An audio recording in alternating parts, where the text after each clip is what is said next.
قال رسول الله صلى الله عليه وسلم أحب الله لما يغذوكم من نعمة وأحبوني لحب الله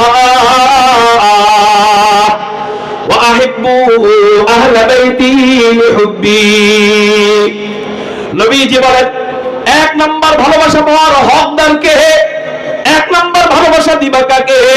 নবীজি বলেন আহিব্বুল্লাহ, এক নাম্বার তোমরা আল্লাহকে ভালোবাসবা। চিৎকার দিয়া বলেন না এক নাম্বার আমরা কাকে ভালোবাসবো? আল্লাহ। কেন ভালোবাসবা? কালিমা ইয়াযুকুম মিন নি'মা, আল্লাহ তোমাদেরকে অনেক ধরনের নেয়ামত দান করেছেন, এই জন্য তোমরা আল্লাহকে মহব্বত করবা। আল্লাহ আমাদের জন্য আসমান দান করেছেন, আল্লাহ আমাদের খিদমতের জন্য জমিন বানিয়েছেন, আল্লাহ আমাদের খিদমতের জন্য নদী নালা বানিয়েছেন, আল্লাহ আমাদের খিদমতের জন্য পাহাড় পর্বত বানিয়েছেন, আল্লাহ আমাদের খিদমতের জন্য চন্দ্র সূর্য বানিয়েছেন, আল্লাহ আমাদের খিদমতের জন্য রাত বানিয়েছেন, দিন বানিয়েছেন, ওয়াক্ত বানিয়েছেন, অক্সিজেন বানিয়েছেন। এই জন্যই তো কবি বলেন ये ज़मीं मेरे लिए है आसमां मेरे लिए, ये ज़मीं मेरे लिए है आसमां मेरे लिए, और है मसरूफ खिदमत कुल जहां मेरे लिए, और है मसरूफ खिदमत कुल जहां मेरे लिए, बरगबर मेरे लिए हाय हर समर मेरे लिए,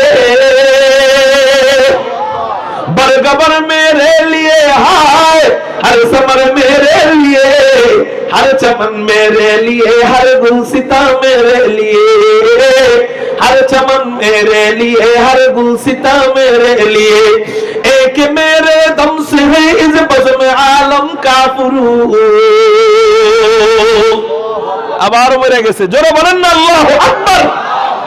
एक मेरे दम से है इस बज़्म आलम का फुरूक, वक्त खिदमत है इस सबका नौम का मेरे लिए, वक्त खिदमत है इस सबका नौम का मेरे लिए, मेरी हस्ती में है मुज़मर हस्ती आलम करास, मेरी हस्ती में है मुज़मर हस्ती आलम करास, है सब इजाद शूरे कुन फका मेरे लिए, है सब इजाद शूरे कुन फका मेरे लिए, क्यों न हो रोज़े अज़ल से हो चुकी तक़सीम कार, क्यों न हो रोज़े अज़ल से हो चुकी तक़सीम कार, मैं हूँ मालिक के लिए और कुल जहां मेरे लिए, मैं हूँ मालिक के लिए और कुल जहां मेरे लिए। কারো জবান যেন বন্ধ থাকে না, চিৎকার দিয়া বলি না আল্লাহু আকবার। আল্লাহ আমাদের জন্য সব ধরনের নিয়ামত দান করেছেন, এই জন্য আমরা আল্লাহকে মহব্বত করি, আল্লাহকে ভালোবাসি। নবীজি এটাই বলেন আহিব্বুল্লাহ লিমা ইয়াযুকুম মিন নি'মা, তোমরা আল্লাহ যে তোমাদেরকে নিয়ামত দিয়েছেন এই জন্য তোমরা আল্লাহকে ভালোবাসবা। দুই নাম্বার ওয়া আহিব্বুনি লিহুব্বিল্লাহ, দুই নাম্বার তোমরা মহব্বত করবা কাকে? দুই নাম্বার মহব্বত পাওয়ার হকদারকে। নবীজি বলেন ওয়া আহিব্বুনি লিহুব্বিল্লাহ, দুই নাম্বার তোমরা আমি নবীজিরে মহব্বত করবা। কেন মহব্বত করবা? আল্লাহকে ভালোবাসো, আল্লাহকে মহব্বত করো, এই জন্য তোমরা আমি নবীরে মহব্বত করবা। একটু চিৎকার দিয়ে বলেন না সুবহানাল্লাহ। তাহলে নবীজিকে ভালোবাসবো কেন? বলেন আল্লাহর জন্য। জোরে বলেন কেন ভালোবাসবো? এটা তো কোরআনের কথা, এটা তো হাদিসের কথা। এখন আসলে আপনাদেরকে সংক্ষিপ্তভাবে একটু বুঝাই নবীজিকে ভালোবাসার বৈজ্ঞানিক কারণ কি কি। যুক্তির আলোকে নবীজিকে আমরা কেন ভালোবাসবো, বিজ্ঞানের আলোকে আমরা নবীজিকে কেন ভালোবাসবো। যারা মানুষের মন নিয়ে গবেষণা করেন, যারা মানুষের দেহ নিয়ে গবেষণা করেন, যারা মানুষের জেহেন নিয়ে গবেষণা করেন, ওনারা বলেন যে একজন মানুষ আরেকজন মানুষকে চার কারণে মহব্বত করে। চিৎকার দিয়ে বলেন কয় কারণে মহব্বত করে? চার কারণে ভালোবাসে। এক নম্বর হলো জামাল, একজন মানুষ আরেকজন মানুষকে জামালিয়তের কারণে ভালোবাসে, সৌন্দর্যের কারণে ভালোবাসে।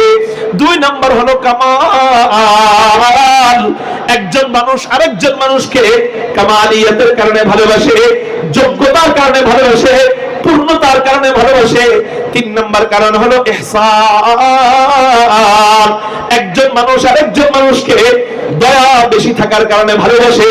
4 নম্বর হলো কারাবাত, আত্মীয়তা, একজন মানুষ আরেকজন মানুষকে আত্মীয়তার কারণে ভালোবাসে, আত্মার বন্ধন, এই জন্য মানুষ ভালোবাসে।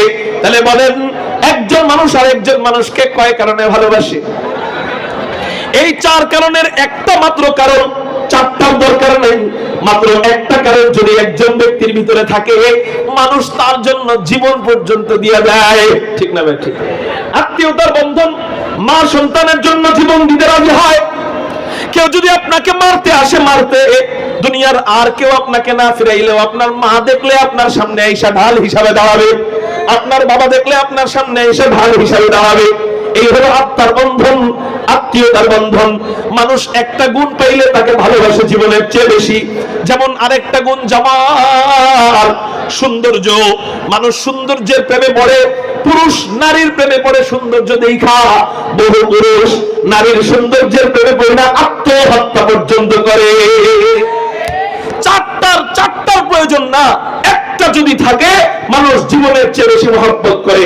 আচ্ছা, একটা থাকলে যদি জীবনের চেয়ে বেশি মহব্বত করে, আল্লাহ যদি কোনো ব্যক্তির ভিতরে 4টা দিয়ে দেয়, তাহলে তাকে কত ভালোবাসা দরকার।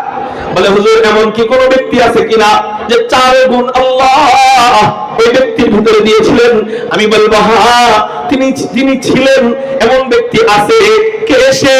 তিনি হাদিয়ে কুল, ফখরে রাসূল, ইমামুল আম্বিয়া, সাইয়্যিদুল আম্বিয়া, সাইয়্যিদুল খালায়েক, আহমদ মুজতাবা, মুহাম্মাদুর রাসূলুল্লাহ সাল্লাল্লাহু আলাইহি ওয়াসাল্লামকে আল্লাহ এই 4টা গুণ 1 নাম্বার 4 গুণের 1 নাম্বার বানিয়েছেন। সুবহানাল্লাহ। যেমন 1 নাম্বার জামাল, সৌন্দর্য। আমার নবী কেমন সুন্দর ছিলেন, চলেন আপনাদেরকে একটু হাদিস থেকে জানানোর চেষ্টা করি। ভাই গত বছর তো মাইক ভালোই ছিল, এখন সাউন্ড কই? হ্যাঁ বাড়ায় দেন মনিটরের সাউন্ড বাড়ান। 1 নাম্বার হলো জামাল। আমার নবীজি কেমন সুন্দর ছিলেন, চলেন আপনাদেরকে একটু শোনাই। তিরমিজি শরীফের হাদিস, হযরত জাবির ইবনে সামুরা বর্ণনা করেন। আন জাবির ইবনে সামুরা রাদিয়াল্লাহু তাআলা আনহু قال রাআইতু রাসূলুল্লাহ সাল্লাল্লাহু আলাইহি ওয়াসাল্লাম ফি লাইলাতিন ইদহিয়ান ওয়া আলাইহি হুল্লাতুন হামরা। হযরত জাবির ইবনে সামুরা বলেন, আমি হুজুর সাল্লাল্লাহু আলাইহি ওয়াসাল্লামকে এক চন্দ্রোজ্জ্বল রাতে লাল ডোরাকাটা কাপড় পরিহিত অবস্থায় নবীজিকে দেখতে পেলাম। চাঁদের রজনীতে আমি হুজুর সাল্লাল্লাহু আলাইহি ওয়াসাল্লামকে দেখতে পেলাম। আসমানের চাঁদ উপরের দিক তাকাইলে দেখা যায়, নিচের দিকে তাকাইলে জমিনের চাঁদ দেখা যায়, নবীজিকে দেখা যায়। তো আমি চিন্তা করলাম, সব সময় নবীজিকে আলাদা দেখি, চাঁদ আলাদা দেখি, নবীজিকে আলাদা দেখি, আজকে যেহেতু দুইজনকে একসাথে পেয়ে গেছি, আসমানের দিকে তাকাইলে আসমানের চাঁদ দেখা যায়, জমিনের দিক তাকাইলে জমিনের চাঁদ দেখা যায়। এখন আমি একটু দুইজনকে মিলাবো, দেখবো আসমান বেশি সুন্দর না মুহাম্মাদুর রাসূলুল্লাহ সাল্লাল্লাহু আলাইহি ওয়াসাল্লাম বেশি সুন্দর। এই নিয়ত করে হযরত জাবের বলেন, ফাজআলতু আনজুরু ইলাইহি ওয়া ইলাল কমার।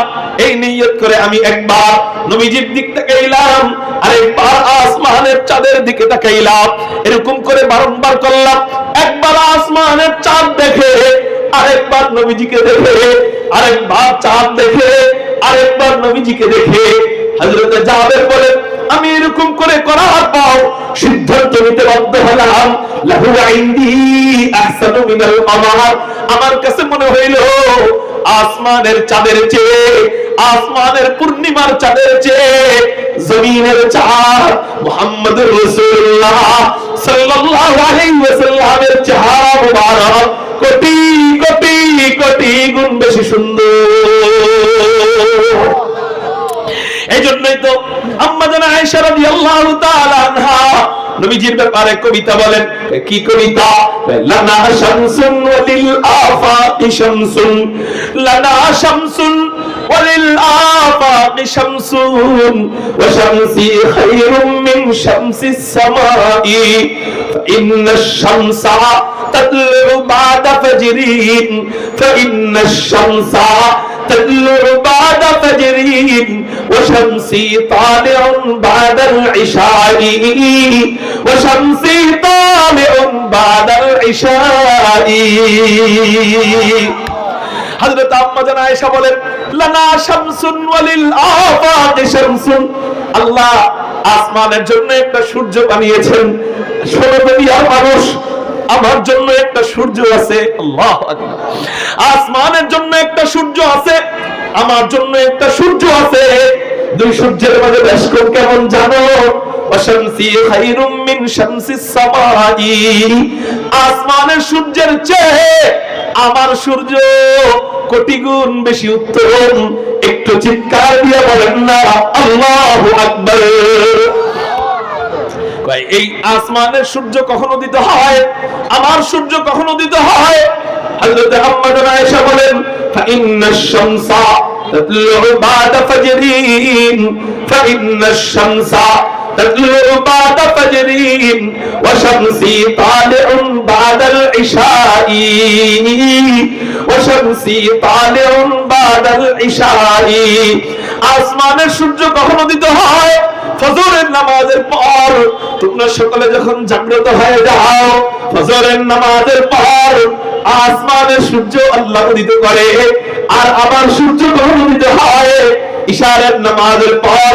পুরো দুনিয়া যখন ঘুমে বিবর হয়ে যায়, পুরো দুনিয়া যখন নিরবচ্ছন্ন হয়ে যায়, ওই সময় ইশারের নামাজের পর আমার অন্ধকার কুটিরের ভিতরে আল্লাহ আমার ঘরের সূর্য উদিত করে দেয়। এই নিয়ে আপনাদের সাউন্ড একটু চিৎকার দিয়ে বলেন না আল্লাহু আকবার। এই হলো আমার নবীজির সৌন্দর্য। ও যুবক, সৌন্দর্যের প্রেমে পড়লে আগে তো নবীজির প্রেমে পড়া দরকার ছিল। আপনারা বলতে পারবেন যে বিবি তো স্বামীর প্রশংসা করেই। আমি বলবো নবীজির ক্ষেত্রে মাইন্ড ইউর চেঞ্জ। আপনার জেহেনটাকে একটু পরিবর্তন করেন, আপনার মাইন্ডটাকে পরিবর্তন করেন। এখানে শুধু বিবি সৌন্দর্য বর্ণনা করে তা নয়, এখানে অন্যান্য সাহাবীরাও কি বলে। হযরত হাসান বিন সাবিত নবীজির কাছে আয়েশা একবার নবীজিকে বলেন, ইয়া রাসূলুল্লাহ, ইয়া হাবিবাল্লাহ, আপনি যদি অনুমতি দেন আপনার জন্য আমি একটা কবিতা বানাইছি, বলবনি? হাসান বিন সাবিত কবিতা বলেন, ওয়া আহসানু মিনকা লাম তারা কাত্তু আইনি, ওয়া আজমালু মিনকা লাম তালিদিন নিসাউ, ওয়া আহসানু মিনকা লাম তারা কাত্তু আইনি, ওয়া আজমালু মিনকা লাম তালিদিন নিসাউ, খুলিকতা মুবাররাআন মিন কুল্লি আইবিন কাআন্নাকা কাদ খুলিকতা কামা তাশাউ।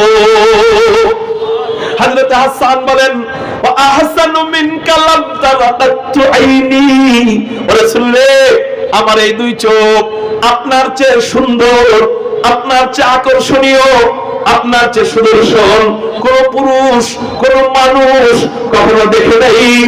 একটু চিৎকার দিয়ে বলেন না সুবহানাল্লাহ। আমার এই দুই চোখ আপনার চেয়ে সুন্দর কোন পুরুষ কখনো দেখে নাই। আল্লাহু আকবার। এরপরে কি বলে? ওয়া আজমালু মিনকা লাম তালিদিন নিসাউ, রাসূল, কোন মা, দুনিয়ার কোন মা, কোন মহিলা আপনার চেয়ে সুন্দর কোন শিশু জন্ম দিতে পারে নাই। আল্লাহু আকবার। এজন্যই তো হযরত আমেনা নবীজি ভূমিষ্ঠ হওয়ার পর হযরত আমেনা নবীজির চেহারা দেখা কিংকর্তব্য বিমূঢ়তায় পড়ে গিয়েছেন।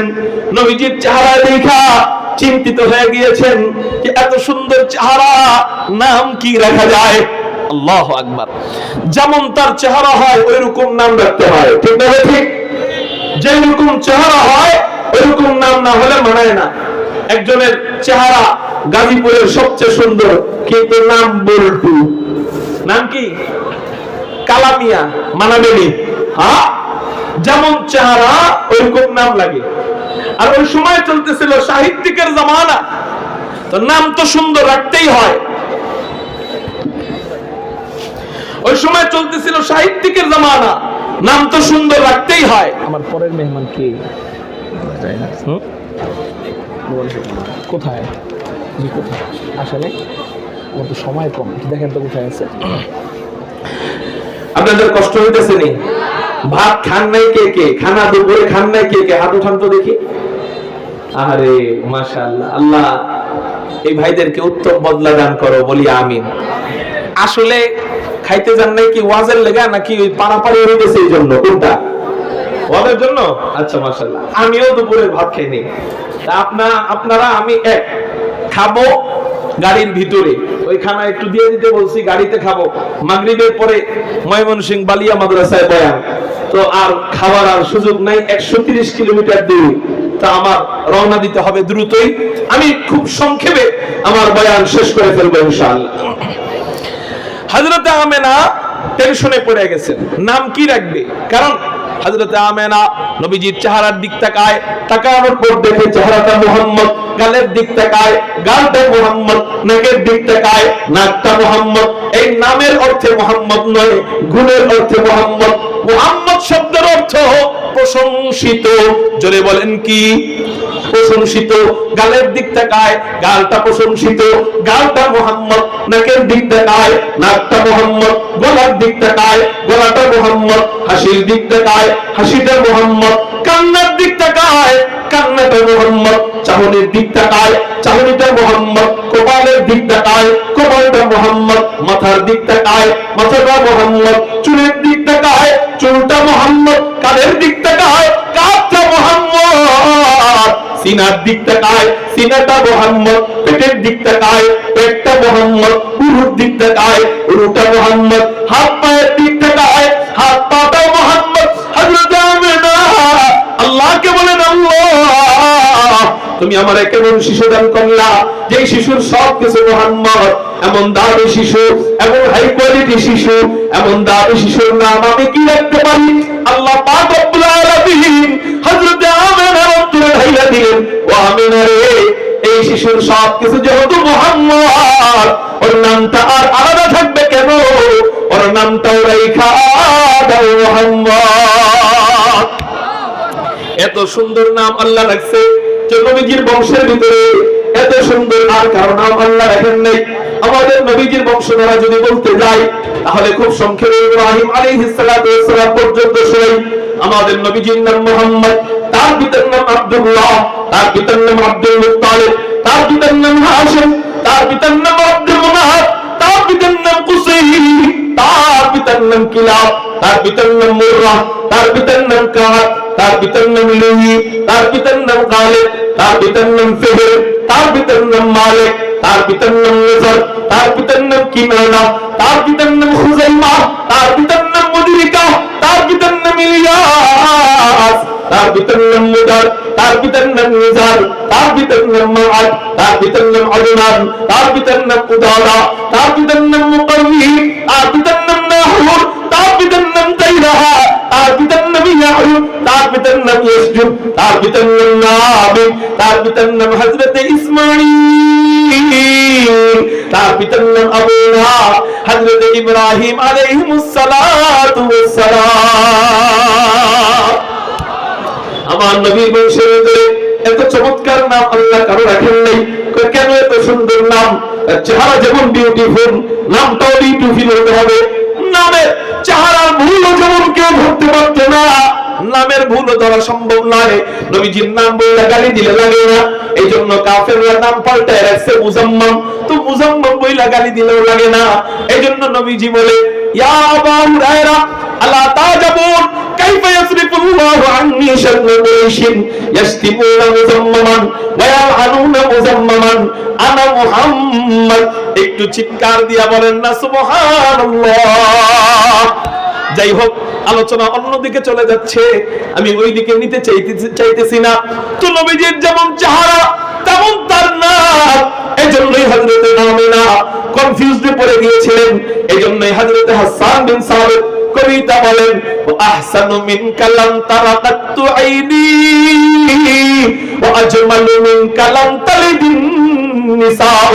রাসূল আপনার চেয়ে সুন্দর, আপনার চেয়ে আকর্ষণীয় কোন সন্তান কোন মা জন্ম দিতে পারে নাই। খুলিকতা মুবাররাআম মিন কুল্লি আইবিন, আপনি যেন সৃজিত হয়েছেন একেবারে নিখুঁত। আরে আসমানের চাঁদের খুঁত আছে, চাঁদের কি আছে বলেন না? আসমানের চাঁদের খুঁত কি? আসমানের চাঁদ দেখতে দেখা যায় হলুদ, কিন্তু ভিতরে কালো কালো দাগ আছে, আছে না নাই? আসমানের চাঁদের খুদ আছে। খুলিকতা মুবাররাআম মিন কুল্লি আইবিন, কিন্তু রাসূল আপনার চেহারায় আল্লাহ কোন খুদ রাখে নাই। কাআন্নাকা কদ খুলিকতা কামা তাশাউ, যেন আপনি সৃজিত হয়েছেন নিখুঁত। একটু যেন আল্লাহর কাছে আপনি যেমন সৌন্দর্য চেয়েছেন আল্লাহ আপনাকে তেমন সৌন্দর্য দান করেছেন। একটু চিৎকার দিয়া বলেন না সুবহানাল্লাহ। এই হলো আমার নবীজির চেহারা। এখন আপনি বলতে পারেন হুজুর, বিএনপির প্রশংসা বিএনপি করবেই, আওয়ামী লীগের নেতার প্রশংসা আওয়ামী লীগ করবেই, মুহাম্মদুর রাসূলুল্লাহ সাল্লাল্লাহু আলাইহি ওয়াসাল্লামের প্রশংসা তার উম্মতেরা করবেই। আমি বলবো না, আমার নবীর ক্ষেত্রে আয়েশা সিস্টেম ভিন্ন। শুধু উম্মত প্রশংসা করে তাই নয়, নবীজির চেহারা দেখা, শুধু নবীজির চেহারা দেখা মক্কা মদিনার কাফের মুশরিক ইহুদিরা পর্যন্ত শুধু চেহারা দেখা মুসলমান হয়ে যেত। যেমন একটা হাদিস আপনাদেরকে বলি, তিরমিজি শরীফের হাদিস। عن عبد الله بن سلام رضي الله تعالى عنه قال لما قدم رسول الله صلى الله عليه وسلم المدينة انجفل الناس إليه قيل قدم رسول الله صلى الله عليه وسلم عرفت أن وجهه ليس بوجه كذاب। হযরত আব্দুল্লাহ ইবনে সালাম বলেন, হযরত আব্দুল্লাহ ইবনে সালামকে, হযরত আব্দুল্লাহ ইবনে সালাম ইহুদিদের বড় পণ্ডিত ছিলেন, ইহুদিদের বড় আলেম ছিলেন। ওনার নাম হযরত আব্দুল্লাহ ইবনে সালাম তাওরাতের আলেম ছিলেন, জাবুরের আলেম ছিলেন, ইনজিলের আলেম ছিলেন। ওনার নাম হযরত আব্দুল্লাহ ইবনে সালাম। হযরত আব্দুল্লাহ ইবনে সালাম উনি বলেন, মক্কা শরীফ থেকে মুহাম্মদ নামক একজন ব্যক্তি যখন মদিনায় আসলো তখন সে মুসলমান হয় নাই। আব্দুল্লাহ ইবনে সালাম তখন ইহুদিদের পণ্ডিত ছিলেন, ইহুদিদের আলেম ছিলেন। আব্দুল্লাহ ইবনে সালাম বলেন, মুহাম্মদ নামক একজন ব্যক্তি মক্কা শরীফ থেকে হিজরত করে মদিনায় যখন আসলো তখন সকলে তাকে দেখার জন্য ভিড় করা আরম্ভ করলো। মানুষ তাকে দেখে ভালো লাগে, মুসলমান হয়ে যায়, দেখে ভালো লাগে, মুসলমান হয়ে যায়। কিন্তু আমি যাব, দেখব, ভালো লাগবে, মুসলমান হয়ে যাব, এটা হইতে পারে না। কারণ পাবলিকের দেখা আর আলেমের দেখা এক নয়। পাবলিকের যাচাই বাছাই, আলেমের যাচাই বাছাই এক। পাবলিকের যাচাই বাছাই, আলেমের যাচাই বাছাই এক নয়। পাবলিক তো ল্যাংটাটারে দেখা কয় এটা ল্যাংটা পীর, ঠিক নেই। হুজুর ভিতরে কি আছে এটা তো বলা যায় না। উপরে পোশাক নাই পরুক, মনের পোশাক বড় পোশাক, মনের পর্দা বড় পর্দা। ওদেরকে গাছের সাথে বাঁধবেন, 3 ঘন্টা পিটাইবেন, যদি কয় ব্যথা পাই, শান্তি পাই না, আপনি কইবেন মনের শান্তি বড় শান্তি, মনের ব্যথা দূর হওয়াই বড় দূর হওয়া, ঠিক না? আল্লাহু আকবার। আলেমের যাচাই বাছাই, পাবলিকের যাচাই বাছাই এক নয়। হযরত আব্দুল্লাহ ইবনে সালাম বলেন, সকলে যায় দেখে মুসলমান হয়ে যায়, কিন্তু আমি যাব, দেখবো, আর মুসলমান হব না। আমি একটু যাচাই বাছাই করব, যেহেতু আমি আলেম, ইহুদিদের পণ্ডিত, এজন্য আমি একটু যাচাই বাছাই করব। যাচাই বাছাই করার জন্য আব্দুল্লাহ ইবনে সালাম 3টা প্রশ্ন ঠিক করছে। জোরে বলেন কয়টা প্রশ্ন? 3টা প্রশ্ন ঠিক করছে। 3টা প্রশ্ন উনি জানে এই 3 প্রশ্নের উত্তর নবী ছাড়া আর কেউ দিতে পারবে না। এই 3 প্রশ্নের উত্তর নবী ছাড়া আর কেউ দিতে পারবে না। এই 3টা কঠিন 3টা প্রশ্ন ঠিক কইরা আব্দুল্লাহ ইবনে সালাম নবীজির দরবারে যায়। অন্যান্য ইহুদিরা বলে, ও আব্দুল্লাহ ইবনে সালাম তুমি কই যাও? আব্দুল্লাহ ইবনে সালাম বলে, কে নাকি নবী দাবি করছে, আমি উনারে আটকাইতে যাই। কি করতে যায়? আটকাইতে যাই। আমি উনারে যাচাই বাছাই করতে যাই, দেখি এটা আসলে সত্য নবী না মিথ্যা নবী। তোমরা যাও, দেখো, আর মুসলমান হয়ে যাও। আজকে আমি যাচাই বাছাই করব, আজকে আমি আটকাবো, আমি প্রমাণ করে ছাড়বো যে ও এটা এটা আসলে মিথ্যা নবী, একটু যাচাই বাছাই করে ছাড়বো। চলো আমার সাথে কারা যাবা? বিশাল ইহুদিদের কাফেলা নিয়ে আব্দুল্লাহ ইবনে সালাম রওনা হয়। ইহুদিদের মনে মনে খুশি, মনে মনে মন কলা খায় যে আজকে ইসলামের পরাজয় হবে, ইহুদি ধর্মের বিজয় হবে। মনে মনে খুশি, নবীজিরে আটকাবে। তিন প্রশ্ন নিয়া আব্দুল্লাহ ইবনে সালামকে ইমাম বানাইয়া, আব্দুল্লাহ ইবনে সালামকে নেতা বানাইয়া এবার বিশাল কাফেলা নবীজির দরবারে যখন হাজির হয়, তখন নবীজি বয়ান করতেছিলেন। সাহাবায়ে কেরামদেরকে সামনে নিয়ে নবীজি বয়ান করতেছিলেন, আফশুস সালাম ওয়া আতইমুত তুআম। নারায়ে তাকবীর। আজকের মাহফিলের মধ্যমণি আপনাদের সকলের মহব্বতের প্রিয় ব্যক্তি, বাংলাদেশের প্রিয় মুখ, উলামায়ে কেরামদের প্রিয় পাত্র, আমার দাদাজান আল্লামা ইয়াহিয়া মাহমুদ হাফিজাহুল্লাহের প্রিয় ভাগনা। আলহামদুলিল্লাহ। কারেন্ট চলে আসলে জেনারেটরের দাম থাকে, আপনারা তো দেখা যায় মারাত্মক স্বার্থপর। এতক্ষণ ওয়াজ শুনলেন আমার, এখন আপনারা আমারে আসলেই বানায় দিলেন জেনারেটর। আসলে সত্য কথা হুজুর কম নাকি মিছা কথা কম? যাই হোক, আমার মামু চলে আসছে, আমি আর লম্বা করব না, এই হাদিসটা শেষ করেই শেষ। হযরত আব্দুল্লাহ ইবনে সালাম নবীজির কাছে যাইতেছেন। বিশাল ইহুদিদের কাফেলা নিয়ে আব্দুল্লাহ ইবনে সালাম নবীজির কাছে হাজির হয়। নবীজি তখন বয়ান করতেছিলেন, আফশুস সালাম ওয়া আতইমুত তুআম। নবীজি তখন বয়ান করতেছিলেন এই হাদিস।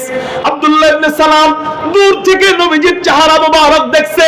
নবীজির চেহারা মোবারকের উপর আব্দুল্লাহ ইবনে সালামের যেই মাত্র নজর পড়ছে, আব্দুল্লাহ ইবনে সালাম 100 কিলোমিটার গতির গাড়ি হাত ব্রেক করলে যেমন হয়, আব্দুল্লাহ ইবনে সালাম ওইভাবে হাত ব্রেক করে দাঁড়ায় যায়, থরথর করে কম্পন শুরু হয়ে যায়। অন্যান্য ইহুদিরা বলে, ও আব্দুল্লাহ ইবনে সালাম, প্রশ্ন না তিনটা করবা, প্রশ্ন করো না কেন? প্রশ্ন করো। আব্দুল্লাহ ইবনে সালাম বলে, আমার পক্ষ থেকে আর প্রশ্ন করার দরকার নেই, আমার পক্ষ থেকে আর যাচাই বাছাই করার দরকার নেই, আমি চেহারা দেখেই বুঝে ফেলেছি। আরাফতু আন্না ওয়াজহাহু লাইসা বিওয়াজহিন কাযাব। আমি চেহারা দেখেই বুঝে ফেলেছি এই সুন্দর চেহারাওয়ালা ব্যক্তি, এত চমৎকার চেহারাওয়ালা ব্যক্তি কখনো মিথ্যা নবী হইতে পারে না। খাতমুর রাসূলুল্লাহ নজম সবর সুবহ হিদায়াত, খাতমুর রাসূলুল্লাহ নজম সবর সুবহ হিদায়াত, হাত্তা কে নযীরি দুল হক বশীরি, আয় খাতম রাসূল উম্মতি তু খায়র মামবুর, আয় খাতম রাসূল উম্মতি তু খায়র মামবুর, जो समर के आया हमादर फसले अखीरी, जो समर के आया हमादर फसले अखीरी। कारो जबान যেন বন্ধ থাকে না, চিৎকার দিয়ে বলি না আল্লাহু আকবার। এই হলো আমার নবীজির চেহারা। বলে শুধু মুসলমানরাই সুন্দর বলে তা নয়, শুধু নবীজির বিবিরাই সৌন্দর্য বর্ণনা করে তা নয়, মক্কা মদিনার ইহুদিরা পর্যন্ত, যারা এখনো মুসলিম ছিল, তখন মুসলিম ছিল, তারা পর্যন্ত আমার নবীজির চেহারা দেখে বলতো, লাইসা বিওয়াজহিন কাযাব, এমন চেহারাওয়ালা ব্যক্তি কখনো মিথ্যা নবী হইতে পারে না। আল্লাহু আকবার। এমন চেহারা আল্লাহ আমার নবীজিকে দান করেছিলেন। মানুষ মানুষকে কয় কারণে ভালোবাসে? জোরে বলেন, কয়টা বলছিলাম? এক নাম্বার জামাল। আমার নবীকে আল্লাহ 4 গুণ দিয়েছেন, এর মধ্যে একটা বলা হলো, সংক্ষেপে বলা হলো যে আমার নবীজিকে আল্লাহ কেমন সৌন্দর্য দান করেছেন, যেই চেহারা দেখে দেখে অনেক মানুষ মুসলমান হয়ে যেত। জান্নাতে যায়া নবীর প্রেমিক যারা, আশিক উম্মত যারা, তারা জান্নাতে যায় নবীজির চেহারা না দেখতে পারলে মজা পাবে না। এক সাহাবী আসছে নবীজির কাছে, বলতেছে, ইয়া রাসূলুল্লাহ, ইয়া হাবিবাল্লাহ, দুনিয়ার বহু কাজকর্ম করি, ভালোই লাগে, কিন্তু আপনার চেহারার কথা যখন মনে পড়ে, তখন দুনিয়ার যত ভালো কাজই হোক আর মজা লাগে না। যতক্ষণ পর্যন্ত আপনাকে না দেখি ততক্ষণ পর্যন্ত মজা পাই না। রাসূল, আমি চিন্তিত, সামনে আপনার ইন্তেকাল হবে, আমারও ইন্তেকাল হবে, আপনি জান্নাতুল ফিরদাউসে যাবেন, আলা মাকাম আপনার হবে, কিন্তু আমার যদি অন্য জান্নাত হয়, রাসূল জান্নাতে যাও আপনার এত সুন্দর চেহারা আমি না দেখলে জান্নাতে মজা পাবো না। আমরা কি ওই সাহাবীর সাথে তাল মিলাইতে চাই না? আমরাও বলতে পারি না যে জান্নাতে যায় এত সুন্দর চেহারা না দেখলে জান্নাতের অনেক বড় এক নিয়ামত থেকে আমরা বিচ্ছিন্ন হয়ে যাব, ঠিক না ঠিক? তাহলে হুজুর ওই চেহারার কাছাকাছি, নবীজির কাছাকাছি আমরা থাকতে পারবো কিভাবে? উত্তর দিব আমি দিব না, নবীজি দিচ্ছে, আমি এটা জানাই দিচ্ছি। قال رسول الله صلى الله عليه وسلم من احب سنتي فقد احبني ومن احبني كان معي في الجنه। নবীজি বলেন যে ব্যক্তি আমার সুন্নতকে ভালোবাসলো, কি কোন জিনিসকে? আমার সুন্নতকে যে ভালোবাসলো, ফাকাদ আহাব্বানি, সে অত আমারই ভালোবাসলো। আর যে আমাকে ভালোবাসলো, কানা মাই ফিল জান্নাহ, সে আমার সাথেই জান্নাতে থাকবে। সুবহানাল্লাহ বলেন। তাহলে আমরা আয়াত থেকে পেয়েছি আল্লাহকে ভালোবাসতে গেলে নবীর অনুসরণ দরকার। আবার হাদিস থেকে পাইলাম নবীজিকে ভালোবাসতে গেলে নবীজির সুন্নতের অনুসরণ দরকার। তার মানে আল্লাহকে ভালোবাসার রাস্তা, নবীজিকে ভালোবাসার রাস্তা এক, সেটা হলো, জোরে বলেন, সুন্নত। সেটা কি? সুন্নত, রীতি নীতি, আদর্শ। আল্লাহ আমাদেরকে ব্যক্তি জীবন, সামাজিক জীবন, পারিবারিক জীবন, রাষ্ট্রীয় জীবন সুন্নত মোতাবেক চলানোর তৌফিক দান করুন, আমিন। ওয়া আখির দাওয়ানা আলহামদুলিল্লাহ। আসসালামু আলাইকুম ওয়া রাহমাতুল্লাহি ওয়া বারাকাতুহু।